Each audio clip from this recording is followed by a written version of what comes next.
Oh my goodness. Good afternoon. Going out to check on my dogs and bring them some food and water. And spend a little time with them. Then I'm going to come back and grill because family wants food. Everybody likes food. Had a little thought for today.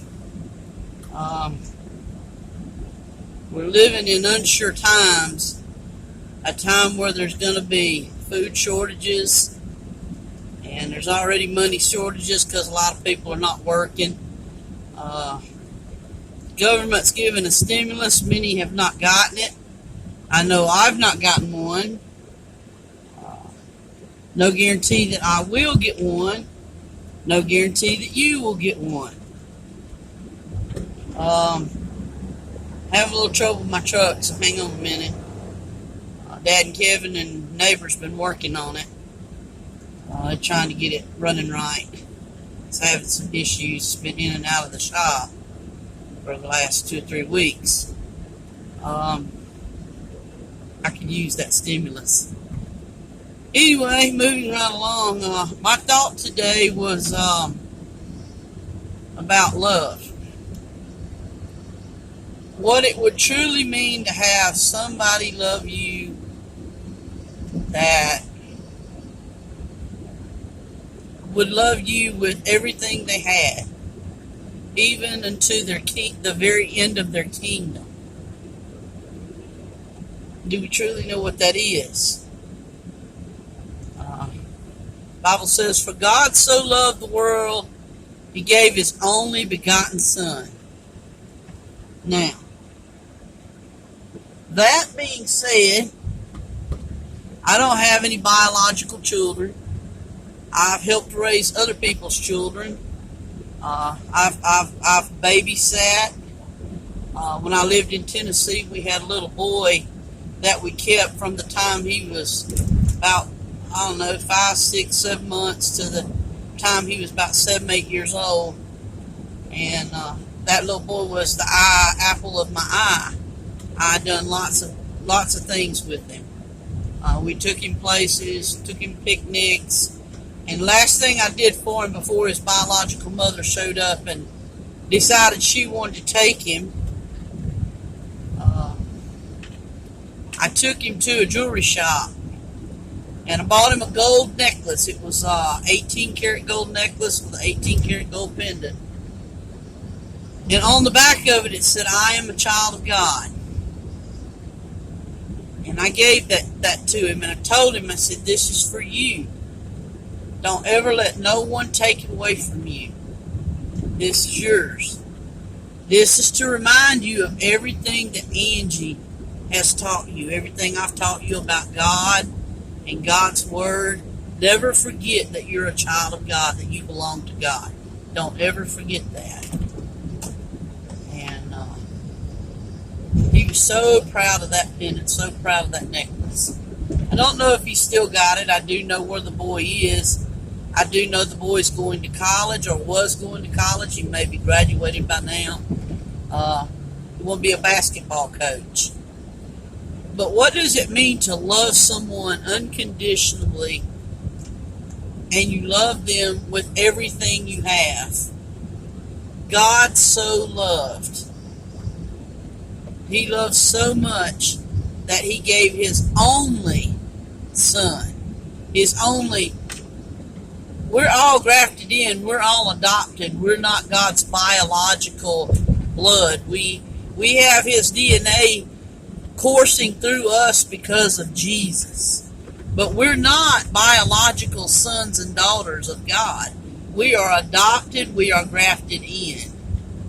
But yet He loved us enough that He took us on, gave His only Son to pay for any sin debt we have. That's open to everybody. It's open to anybody that comes or goes. All you have to do is believe in Jesus, believe in God, and accept what Jesus did for you, and accept that He is the Messiah and He is the propitiation for your sin, and that he paid the price. He paid the ultimate due. That to me is love, even to the very end of the kingdom. Because Jesus, when being tortured before he went to the cross, he was tortured, and then when he was hung on the cross again, he was tortured. They spit on him. They made fun of him. Even to the end of the kingdom, he could have pulled everything down. He could have looked and said, "No, I'm not doing this." And he could have called the angels, and the angels would come and set him free.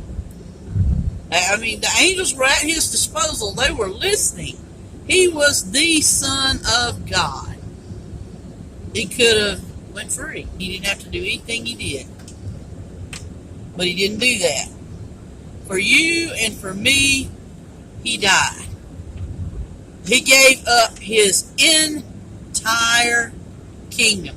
The Lamb that was slain from the very beginning, from the foundation of the world. See, you and I, we sat in high places with God before we were conceived in our mother's womb, and he knew what we were going to be before he put us in our mother's womb to be born as men and women. He knew who you were going to be, he knew what you were going to be, and he knew what you were going to do and why you were going to do it. He knew if you were going to accept him, he knew if you were going to deny him. Do you think it was a stunner to him that Peter denied him? He told Peter before the rooster crows 3 times, "You're going to deny me." He knew ahead of time everything. That's his deity. He knew ahead of time. He knew exactly what was going to happen. He knew how it was going to happen. Same with me and you today. 2,000 years later, he knows everything. Nothing's hidden from him. But yet he loves you. Loves you so much that he was willing to come here on this earth and be tormented and be ridiculed, mocked, made fun of, stripped to buck naked almost, hung on a cross, the most cruel kind of death you could suffer, so that you could live and be a free man or woman, so that you could be grafted into the vine of all vines and live happily ever after under his reign. There is no greater love.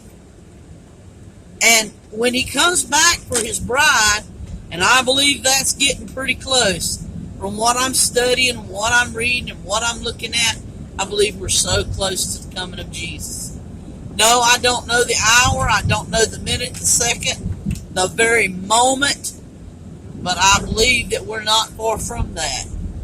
I truly believe it. From what I'm looking at and what I see, that's what I believe. I believe we're so close. But to love somebody totally unconditional, that's my thought for today. Think on that. Hope everybody's having a blessed day. Always remember, he loves me when I'm high on the mountain. He loves me when I'm low in the valley.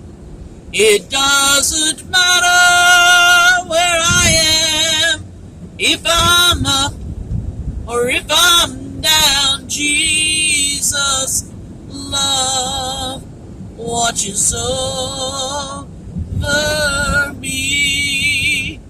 Blessed evening, everyone. Very blessed evening.